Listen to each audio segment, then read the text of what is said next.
آتی ہے، وہ تمہارے جرائم کی وجہ سے آتی ہے۔ پتہ چلا ہم پر جو بھی مصیبت آتی ہے وہ گناہ کی وجہ سے آتی ہے۔ اس آیہ کریمہ کی تفسیر میں مفسرین لکھتے ہیں کہ اگر مومن کو کانٹا بھی چبھتا ہے اس کے گناہ کی وجہ سے چبھتا ہے، مومن کو ٹھوکر بھی لگتی ہے اس کے گناہ کی وجہ سے لگتی ہے۔ پتہ چلا اگر مسلمان گناہ کرنا چھوڑ دے تو وہ اتنا سیف ہو جائے گا کہ اس کو کبھی ٹھوکر بھی نہیں لگ سکتی، زلزلے آنا تو دور کی بات ہے۔ گناہ چھوڑتے چلے جاؤ، عیش کی زندگی گزارتے چلے جاؤ، راحت کی زندگی گزارتے چلے جاؤ، آرام کی زندگی گزارتے چلے جاؤ۔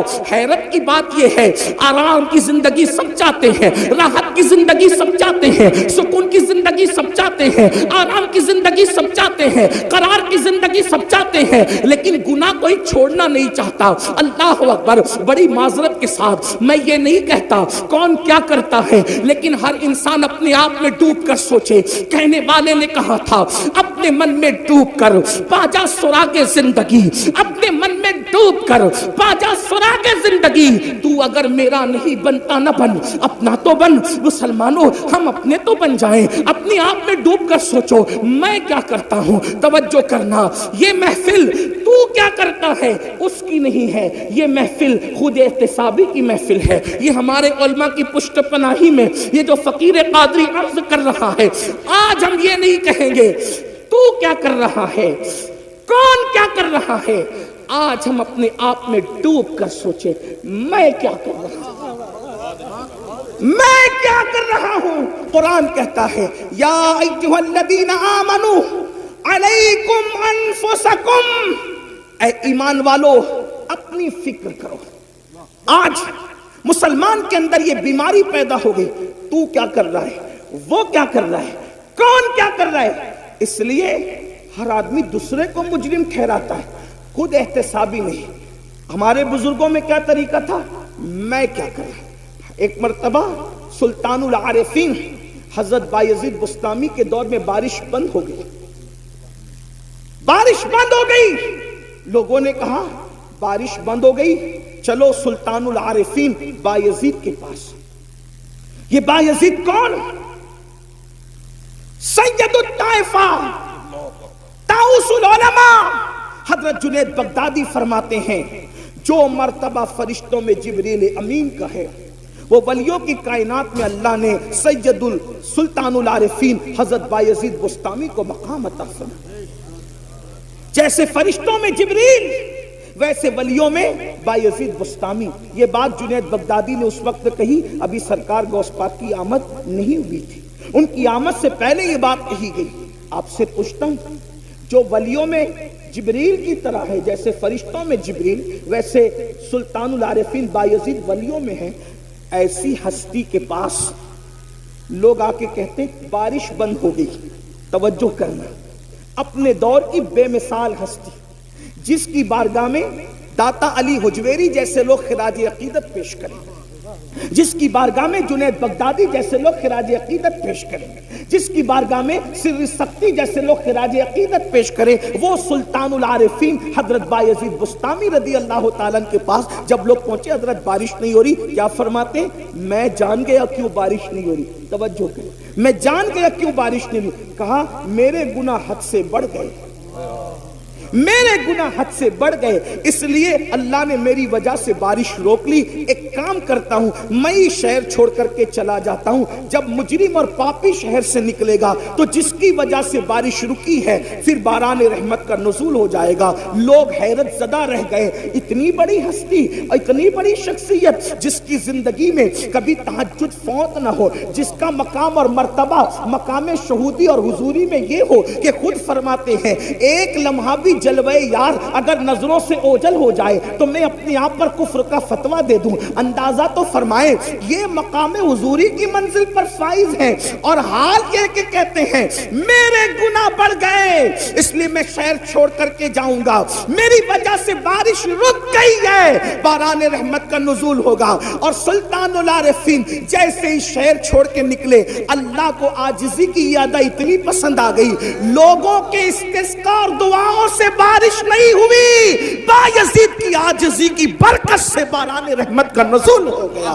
حیرت کی بات یہ ہے جو گناہگار نہیں تھے، جو مجرم نہیں تھے، وہ اپنے آپ کو گنہگار سمجھتے تھے، اور یہاں حال یہ ہے جو کبھی اٹھ کر کے مسجد بھی نہیں جاتے، ان کو یہ غرور اور گھمنڈ ہے کہ مولانا ہم جنت میں نہ جائیں گے تو کون جائے گا۔ جن کا حال یہ ہے کہ وہ کھڑے ہو کر استنجا کرتے ہیں تو 3 دن تک کے غسل نہیں کرتے، ناپاکی کی حالت میں زندگی گزارتے ہیں، جو غسل جنابت کے حوالے سے اتنے غافل ہیں کہ 3-4 دن ناپاک پڑے رہتے ہیں، ان کو بھی یہ گھمنڈ ہے کہ مولانا ہم جنت میں نہ جائیں گے تو کون جائے گا۔ آؤ ترکی اور سیریا کے زلزلے کے تناظر میں ہم دیکھیں زلزلے کیوں آتے ہیں، اس کے آنے کی وجہ کیا ہے، تو ہم حدیث میں تلاش کرتے ہیں۔ امام اہل سنت نے بھی جو ہے وہ روایت لکھی ہے فتاوی رضویہ شریف کے اندر، پہلے وہ کوٹ کر دوں اس کے بعد آگے بڑھتے ہیں۔ فرمایا گیا کہ ان زمین کی نسیں ہوتی ہے، زمین کی رگیں ہوتی ہے، زمین کی شریانیں ہوتی ہے، جس طریقے سے انسان کے جسم میں شریانیں ہیں، جس طریقے سے انسان کے جسم میں رگیں ہیں، اسی طریقے سے زمین کی بھی رگیں ہیں، اور یہ ساری رگیں ایک جو ہے وہ پہاڑ کی طرف بڑھتی ہے اور ایک پہاڑ کے اندر سمٹ آتی ہے اور اس کو کوہ قاف کہتے ہیں، اور وہاں پر وہ ساری رگوں کو کھڑا فرشتہ سمیٹ کر کے موجود ہے، اس کے ہاتھوں میں یہ رگیں ہیں، زمین کی رگیں، زمین کی شریانیں اس فرشتے کے ہاتھ میں ہے۔ جب بھی کسی زمین کے خطے پر، جب بھی کسی زمین کے حصے پر ظلم ہوتا ہے، پاپ ہوتے ہیں، جرائم ہوتے ہیں، زنا اور بدکاری ہوتی ہے، شراب عام ہو جاتا ہے، سود عام ہو جاتا ہے، اللہ کی نافرمانی عام ہو جاتی ہے، زمین کے جس حصے پر گناہ اور جرائم عام ہو جاتے ہیں، پھر قدرت کی طرف سے حکم ہوتا ہے زمین کی اس رگ کو پکڑ کر کے حرکت دے دو، تاکہ لوگوں کو پتا چل جائے کہ اللہ سونے سے بھی پاک ہے، اللہ اونگنے سے بھی پاک ہے، اللہ تمہارے جرائم سے بے خبر نہیں ہے، اللہ تمہارے گناہوں سے بے خبر نہیں ہے، وہ تم سب کو دیکھ رہا ہے۔ اللہ اکبر۔ اور جب وہ نس پکڑ کر، وہ رگ پکڑ کر فرشتہ حرکت دیتا ہے تو زمین پر زلزلے کے جھٹکے نمودار ہوتے ہیں۔ اللہ اکبر۔ میری قوم کے جوانوں، پتا چلا جب زمین پر اللہ کی عبادت کرنے کی بجائے جب زمین پر ظلم کیا جاتا ہے، جب زمین پر حرام کام کیے جاتے ہیں، جب زمین پر اللہ اکبر نوتل میں کمی کی جاتی ہے، اس وقت زمین پہ زلزلے آتے ہیں اور مجرموں کی وجہ سے بے گناہ بھی اس کا شکار ہو جاتے ہیں۔ اللہ اکبر۔ کیا یہ جرائم ہمارے اندر نہیں؟ ایک مرتبہ ام المومنین امام حاکم اپنی مستدرک میں لکھتے ہیں، لیکن محدثین نے اس حدیث کی سند پر جرح بھی کی ہے۔ اللہ اکبر۔ بعض محدثین نے جرح کی، امام حاکم نے اس کو صحیح کہا، لیکن میں امام حاکم کی جو ہے وہ صحت کی بات کو سامنے رکھ کر بالکل نصیحت کے طور پر یہ بات پیش کرتا ہوں۔ ایک مرتبہ ایک جوان ام المومنین سیدہ عائشہ صدیقہ کے پاس آیا۔ کون عائشہ صدیقہ؟ مفتی 4 ملت۔ کون عائشہ صدیقہ؟ جس کے بستر پہ قرآن نازل ہوتا ہو۔ کون عائشہ صدیقہ؟ سینکڑوں صحابہ اور ہزاروں تابعین جس کے شاگرد ہوں۔ ان سے پوچھا امی جان یہ بتائیں کہ زلزلے کیوں آتے ہیں، زلزلے آنے کی وجہ کیا ہے؟ تو ام المومنین نے اس کی طرف سے چہرہ پھیر لیا۔ چہرہ پھیرنے کی وجہ یہ تھی کہ زلزلہ آنے کی وجہ اتنی نازک بیان کرنا چاہتی تھی کہ اس کے سامنے بیان نہیں کرنا چاہتی تھی۔ بیک گراؤنڈ حدیث کا یہی بیان کر رہا ہے۔ پوچھنے والے نے پوچھا تو اس کو بیان نہیں فرمایا، یعنی جب اس نے سوال کیا تو چہرہ پھیر لیا۔ لیکن اللہ اکبر، پھر حضرت عبداللہ نے پوچھا امی جان آپ بتائیں کہ زلزلہ کیوں آتا ہے اور زلزلہ آنے کی وجہ کیا ہے؟ تو اس وقت ام المومنین نے ان کو جواب دیا، حضرت عبداللہ کو جواب دیا، عبداللہ زلزلہ آنے کی وجہ یہ ہے جب عورتیں اس نیت سے گھر سے خوشبو لگا کر کے نکلتی ہے کہ لوگ ان کے حسن کے فریب میں مبتلا ہو جائیں، ان کی طرف راغب ہوں۔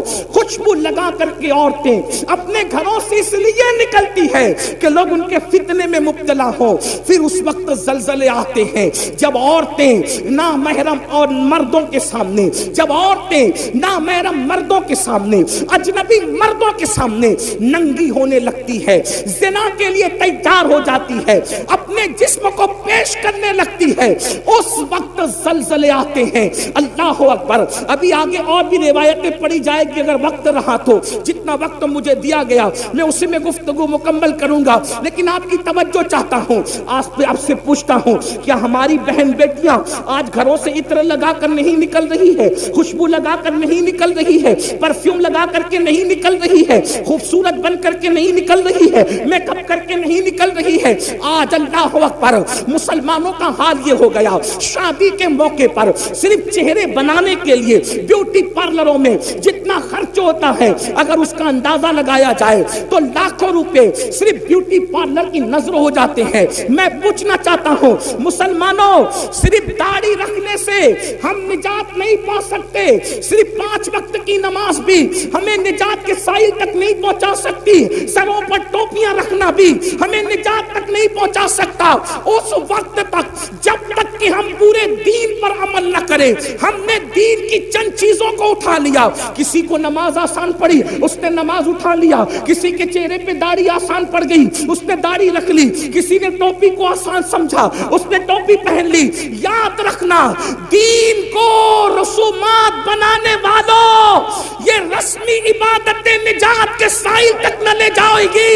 میرے نبی نے فرمایا وَالْعَاقِبَةُ لِلْمُتَّقِينَ، نعرہ تکبیر، آخرت صرف پرہیزگاروں کے لیے ہے، آخرت متقیوں کے لیے ہے۔ بلکہ یہاں تک فرمایا جو لوگوں کے سامنے ٹوپیاں پہنے، نمازیں پڑھے، روزے رکھے، نیک عمل کرے، اور جو تنہائی کے اندر پاپ اور گناہ کرے، اللہ ان کی عبادتوں کو ان کے منہ پہ مار دے گا۔ خدا کو ایسی عبادتوں کی کوئی حاجت نہیں ہے، میرا اللہ حاجت اور ضرورت سے پاک ہے، اسے کسی کی عبادت کی ضرورت نہیں ہے، وہ بے نیاز ہے۔ مسلمانوں بتاؤ تو صحیح، اللہ اکبر، ہماری بیٹیاں بیوٹی پارلروں میں جائیں، ہماری بیٹیاں خوشبو لگائیں، ہماری بیٹیاں اجنبی مردوں کے سامنے ننگی ہو جائیں۔ اب کچھ لوگ سوچتے ہوں گے کہ یہ مولوی یہ بات کیوں کر رہا ہے کہ بیٹیاں ننگی ہو جائیں؟ میں کہتا ہوں صرف کپڑا اتارنا ہی ننگا پن نہیں ہے۔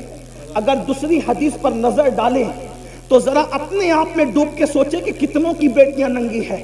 بڑی معذرت کے ساتھ، سفید ریش میرے بزرگ علماء بھی بیٹھے ہیں، ان کا ادب بھی میرے سامنے ہے، لیکن اگر انجیکشن نہ لگائیں، آپریٹ نہ کریں، آپریشن نہ کریں تو یہ قوم ہمیں ملتی کہاں ہے؟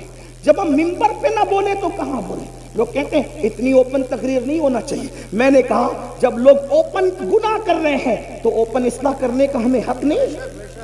جو قوم گناہ کرنے میں اوپن ہو گئی تو کیا ہم اس قوم کو آئینہ نہیں بتا سکتے؟ اور اللہ نیتوں کو جانتا ہے، فحش بات کرنے کی ہماری عادت نہیں، اللہ نیتوں کو جانتا ہے۔